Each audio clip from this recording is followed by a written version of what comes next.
Om mani pemi hung tari turi so hung beza guru pemi city hung. Continuing to read from Lama Yeshe Losal Rinpoche's From a Mountain in Tibet. Chapter 7 Outsider. I spent my late adolescence and early part of my 20s in various different parts of India, which I eventually left in 1969 when I was 25. I was a young man without family, part of a community of exiles. Some of the time I was reasonably content. Some of the time I was lonely. I was always without any sense of purpose. I spent years half-heartedly studying and then working in admin jobs until finally I encountered His Holiness, the 16th Karmapa in person, for the first time. And a seed of motivation was planted within me. It would take years for it to flourish. When I was eventually released from the tuberculosis hospital in Rajasthan, Otto Rinpoche came to take me to the new location of the young Lama's home school, which was now the only home I had in the world. Though I was no Lama and had no interest in schooling. Frida Betty had moved the institution out of the stifling heat of Delhi and up to Dalhousie, a beautiful hill town built around 5 peaks, with views of the Himalayas in the distance. It had been a summer retreat for the British during the time of the Raj, and there were churches and large houses built in the English style. I returned to Mrs. Betty's school, knowing that I owed her my life, but still unable to fall in line with her imperious ways of organizing everyone.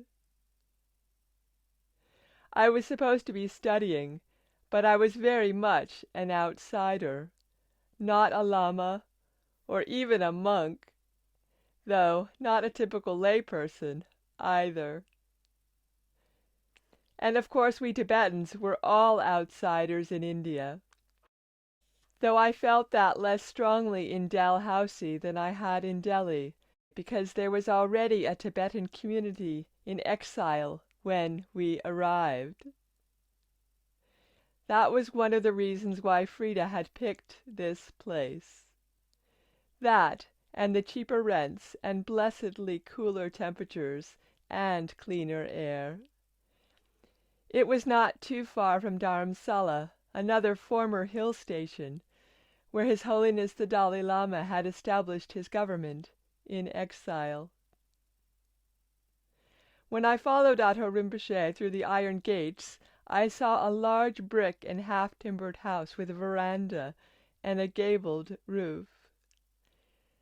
The colonial villa was the grandest building I'd been in since I left the monastery, and though it was now a little shabby, it was still comfortable and had beautiful gardens full of roses. I was given the job of attending to the young English teachers that Frida employed to teach her beloved Lamas. I used to keep them supplied with bread and butter and cups of tea, which they seemed to prefer to Indian food. They were young idealists, most of them with an interest in Buddhism, whom Frida knew from her political and social work. Some of them had been in India for a while. Others were recently arrived from England or the States. We used to have lessons out on the lawns as the monkeys that lived in the pine forest screeched above our heads. There were some peaceful times, but none many. I felt dejected and alone. I was resentful of Akon, who had brought me to Delhi and the young Lama's home school, and then left me there.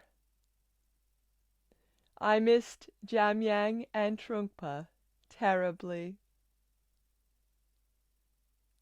and I could not tolerate the blind adoration that both Tibetans and the teachers seemed to feel for Frida Betty, and that she seemed to require. She was an extraordinarily able, energetic, and compassionate person, but she was also bossy and demanding.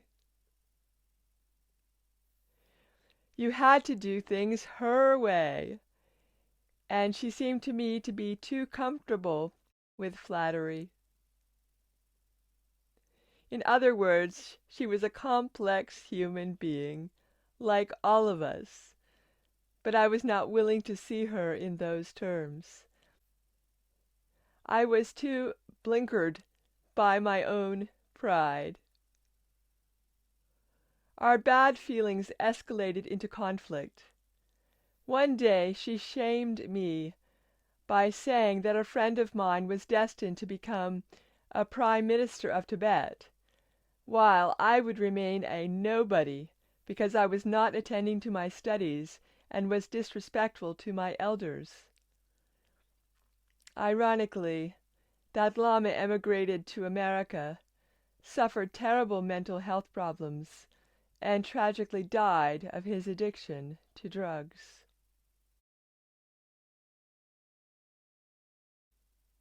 One day I was having a picnic on the lawn with a group of young Lamas.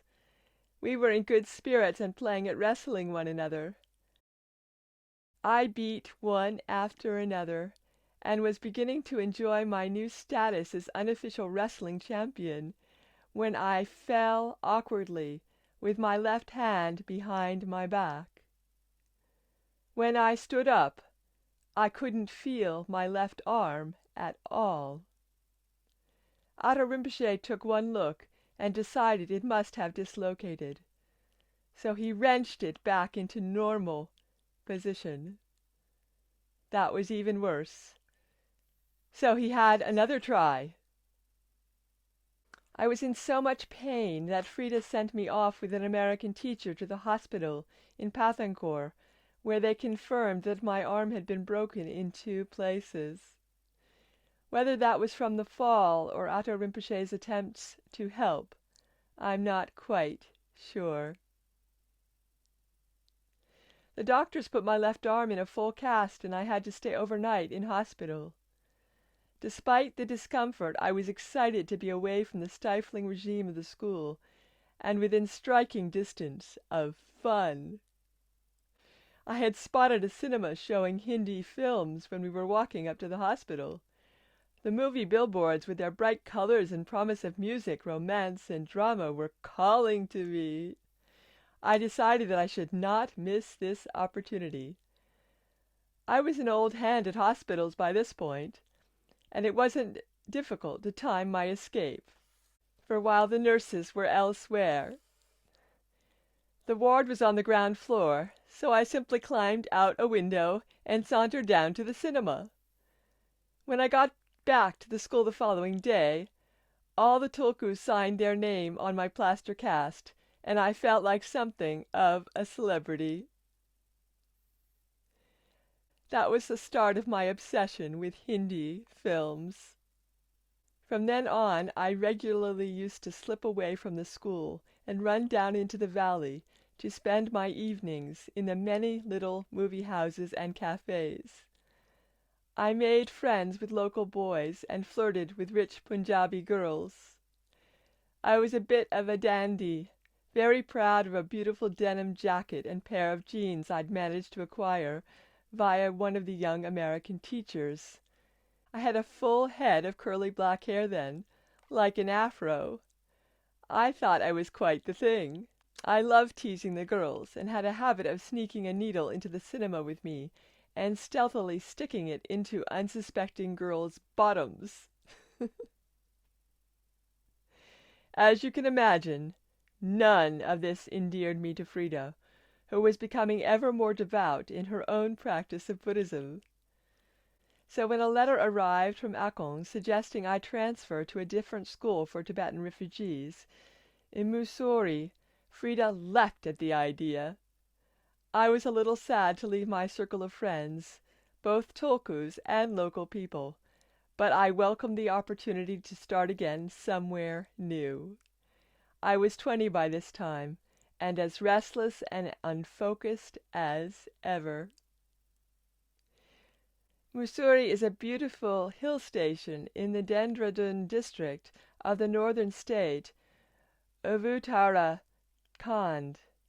The school was a brand new venture, founded by a Bonpo Lama called Sanji Tenzin, whom Akon had met in England. Sanji Tenzin had been invited to teach at Cambridge University and had met an eminent professor there who was fascinated by the pre-Buddhist Bon shamanic religion. The professor became Sanji Tenzin's pupil and helped him to fundraise for the school. I spent 2 directionless years in Mussoorie. I wasn't sure why I was there, really. I'd only been accepted because I was Akon's brother. I drifted in and out of lessons, and spent most of my time in the town cinema, watching films in Hindi and English. My language skills benefited, but I wasn't achieving anything else. I missed Jamyang. Any time I wondered about what had happened back in Darak, I distracted myself from these thoughts by seeking out company, conversation, and flirtation. It worked well enough in the moment, but, of course, I was storing up trouble for myself. When the decision was taken to move the school thousands of miles south to the state of Kerala, where there was a large community of Bon Tibetans, I was very unhappy. Kerala had a sweltering hot and humid climate, and life was hard there, as the local population were extremely poor. Then Sanji Tenzin began to teach Bon philosophy and practice as part of our core curriculum, which didn't sit well for us Buddhist students. When I said I didn't want to take part in Bon lessons, the teachers said that they would expel me. That fired up my rebellious nature, and I led a protest by all the Buddhist pupils. We simply refused to come to school. There was only a handful of Bonpo kids and a few teachers left, and the place was forced to close, not even a year after it had opened. I had ruined their project. I am full of remorse when I look back at my destructive behavior. But at that time I was essentially selfish and full of pride. I had no interest in learning, and no curiosity about Kerala or the people who lived there. The fundamental problem was that I was struggling to process the loss of my family, culture, and homeland. It had been 6 years since I arrived in India, and I had no idea what to do with my life. If I were still in Tibet, I would have been a monk by now, helping Akon to run Domolakan. I was glad to have escaped that fate, but this life was hardly more rewarding. I was single at an age when a layperson in Tibet would have been long married. I enjoyed dating when the opportunity arose, but had no intention in settling down or starting a family. How could I contemplate it when I had no sense of my future and knew nothing about myself or about my own mind? Naturally, I didn't tell Akon anything about what had happened in Kerala. I just made my way back to Delhi with a small group of other disaffected students. I was 22 years old and was surly and miserable. The Tibetan government in exile paid for our return and then offered to send many of us, including me, to university. By that time, the plight of the Tibetan diaspora was attracting a lot of sympathy from all over the world, and they had received numerous scholarships from overseas governments. I was more or less given my pick of opportunities. I was crazily fortunate in some ways, though that future was not necessarily a healthy one for everybody. Many other Tibetans did go to Europe and the USA, but lots of them struggled to adjust to Western lifestyle, and some ended up dropping out and slipping into addiction. I think the Tibetan people were struggling with the legacy of traumatic loss, and for some of them it was all too much. It might have been especially hard for tulkus and other high lamas, because they were treated in the West almost as exotic creatures rather than human beings. The contrast between the feudal society they had come from and the consumeristic, individualistic culture they encountered was just so enormous. In the West at the time, Buddhism was very much associated with the counterculture rather than the mainstream. So many Tibetans, especially the teachers and the tulkus, found themselves in a setting where drink, drugs, and free love were the norm. They were completely unprepared for this. Often they traveled alone or with just one other companion. So they were isolated and revered at the same time. I certainly found the adjustment very hard myself. When I arrived in Scotland in 1969, I had a lot of support compared to some others. When I was offered the opportunity to study abroad at the end of 1966, I turned it down. I wasn't interested in the West or in further study for its own sake. Instead, I opted to stay in Delhi and enroll on a course to train Tibetans in the administration skills required to build and manage the network of camps, schools, hospitals, and other facilities for the Tibetan community in India.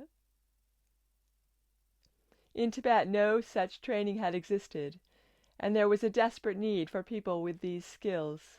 I already spoke good English and Hindi, and I thought this was work that might give me something useful to do. For the first time in my life, I was right. When I finished the course, I was asked which refugee camp I wished to be assigned to.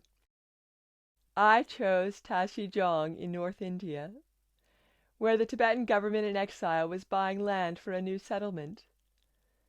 My job was to oversee a program to teach Tibetans the agricultural skills they needed to farm in India, since the conditions were so different from what we were used to. I helped to set up tea plantations and other farming settlements, and I loved the work. Most of the people were from the Kagyu and Nyingma group, and I felt a particular affinity with them. I was often still very lonely, but I was starting to feel settled for the first time in years. Then I was told I was going to be transferred to a much larger Tibetan settlement in the south of the country, where they badly needed administrative officers. It was a big opportunity, the sort of thing that might have made my career. But I didn't want to go.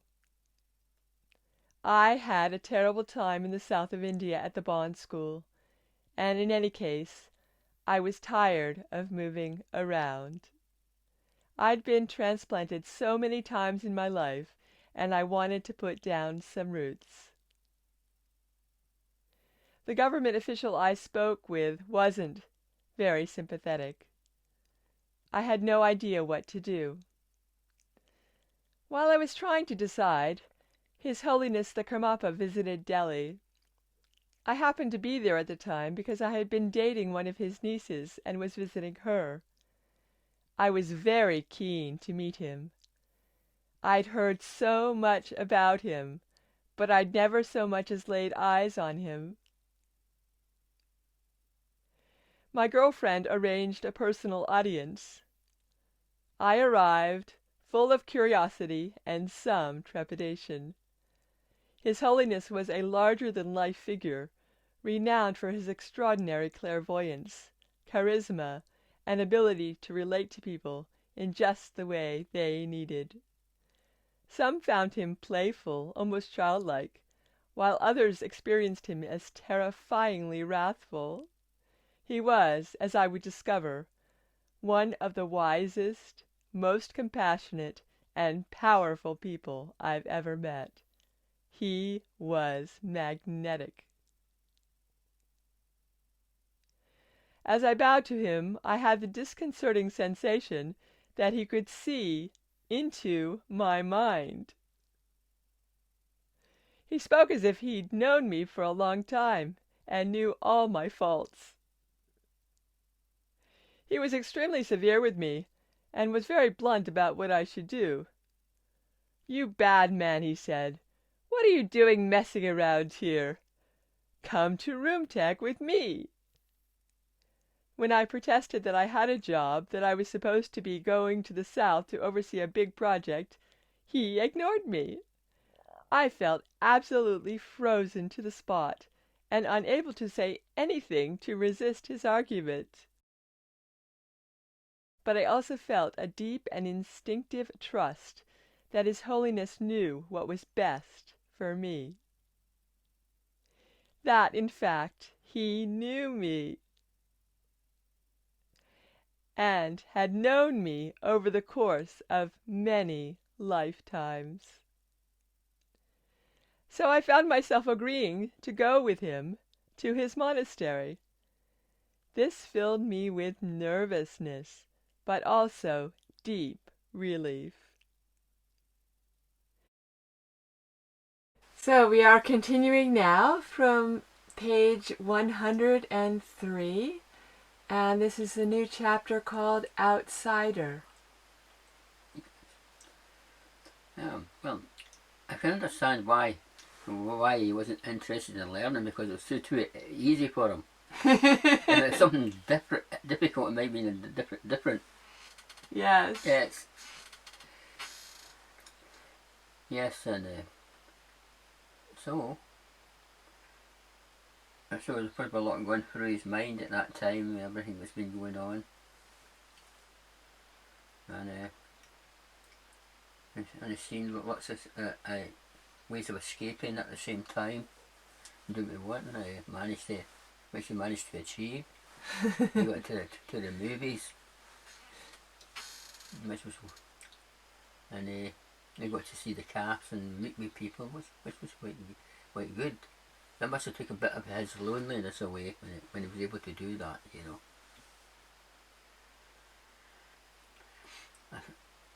When he get moved to school, I think Rinpoche's been getting a report on what he was doing, and Rinpoche decided to move him, you know. I think that happened there. Behind the scenes. Behind the scenes, yeah. He'd have been in contact with Rinpoche, saying he's doing this and he's doing that, you know. And they said, "Oh, we'll move him somewhere else." So I think that's what happened in that situation there. And he got to do a lot more and more experience. There was different places who got more experience of what was going on all around about him, you know. And well, it's good that he got sorted out with his TB problem. That was good. He had to be in hospital for a while. Well, they got the care and treatment for his illness, you know. So that was good. So it was him left to set out in his travels again after that, wherever it took him. Yes. And I kept thinking that the Karmapa was going to get in touch with him again at some point, you know. Yes. And it did happen. It did happen.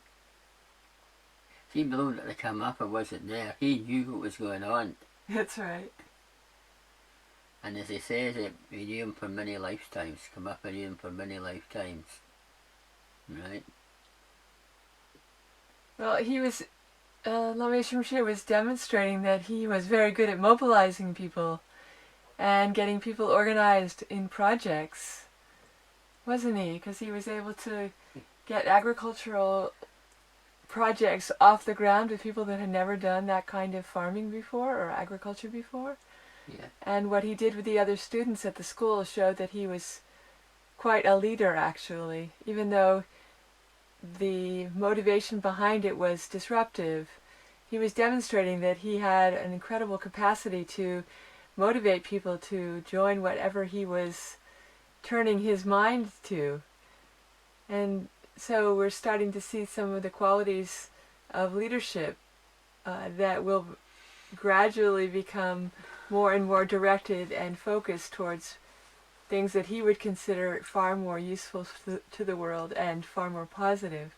But even before he feels that that would be the case, he's demonstrating that people were interested in following his example and that he was taking an interest in the environment and projects that had to do with the land and outside, because we certainly know him very well for his great enthusiasm for all outdoor projects in the environment, and now have a greater appreciation that he found that was a job that he actually loved quite young in his life. So that's very beautiful that he was able to develop some skills along these areas that have definitely served him very well as time has gone on.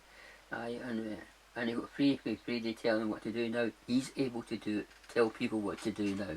Yes. And he probably, on some level, was inspired by her because he saw her mobilize and get things done. Yeah, actually. So whether or not he agreed with how she interfaced with him or interacted with him, she set an example that you could set out and accomplish things that hadn't been done before. And that certainly would have given him a good role model. And I think that came from Akron Rinpoche, the idea. Do something big rather than small. Yes, he has that also. He got that idea from him, I'm sure. And that was passed on their own way of doing it, you know. Yes. Well, Akron Rinpoche and Frida were similar that way, weren't they? They both took on what would be considered by a lot of people very, very big projects. Aye. And didn't seem to be at all concerned about the scope, but were very much focused on the positive good they could do if they turned their mind in a certain direction. Yes. And we certainly have continuously seen that with Lama Yeshe Rinpoche. He just turns his attention to something and people are very eager and happy to assist him because he has a beautiful quality of receptivity, and also he's very talented and skillful, and people can pick that up. Yeah. And he would have learned in his administration training how to work very harmoniously and productively with groups. And that is, again, something that we're very aware of. He knows how to manage people very well. Yeah. And all that I'm getting more good ideas for escapism. Yes. Well, there's his turning his creativity and his eagerness to have an exciting life. Yeah. Putting it into practice. Yeah. It's a very beautiful meeting he has with the 16th Karmapa, isn't it? The first time that he comes in contact with him. That's right. And we'll hear more. We're going to hear more. This is going to be the development of his life turning in the direction that he would want it to turn in. Mm. And it's beautiful that the presence of mind and the stillness of the Karmapa and the inner clarity was something that could be transmitted so directly that a person coming into his presence could feel it and be transformed. Yeah, see, whatever way he was heading and going, I think the Karmapas, you could give him a U-turn. Yeah, making a U-turn. Yeah. this section we've read is very much setting the stage for things that are going to develop after this. Yes. Okie dokie. Okie dokie. Okie dokie.